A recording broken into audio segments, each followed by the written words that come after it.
Hi, this is Johnny with Complete Comfort Control. And we're here to look at this gentleman's air conditioner. When we come around back over here, we heard the fan running, but the compressor wasn't running. We hooked up our Freon gauges, and we see that we got static Freon levels. So that tells us that for some reason the compressor's not starting. So come on over here and we'll take a look and see why it's not. So we pull the panel off, we see that it's got a burnt wire right here. So you get a burnt wire because it's trying too hard to come on, overamping and burning the wire. So what we're going to do is replace the capacitor with a bit of a higher size capacitor. It has a 50 microfarad, so it's an old unit, a little harder to get started. So we'll put a 60 on there to decrease those starting amps and get a little more life out of the unit.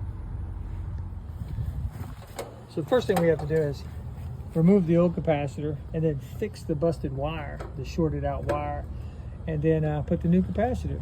So we got Spencer here, Super Tech, getting that done for us. Just a small little tip for you. Always turn the thermostat off before you do this. Now you see here we've got the disconnect pulled, so there's no actual power to the unit. But if you don't turn the thermostat off and you keep 24 going to the contactor and you touch it accidentally, you'll pop the fuse in the furnace. Then you got a whole nother animal. You got to crawl in the attic and take the fuse, change the fuse. Adds an hour to a job that should only take you a short amount of time. When you do this, a lot of times these capacitors are what we call tech proof. If you notice, this one has got two prongs on it, and so it goes to the corresponding one with two prongs on it. So that makes it easy to remember. They're also labeled. If you see right there, it says fan. So you always put fan from the other one to fan to the new one. Just a tip for you home repair guys. All right, so repair is made. New capacitor all hooked up.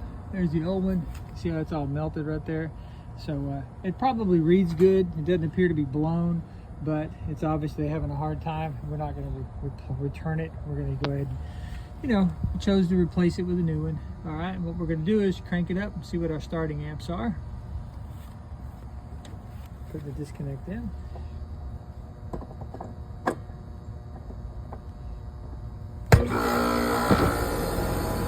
right, operating just like brand new, only 15 years old.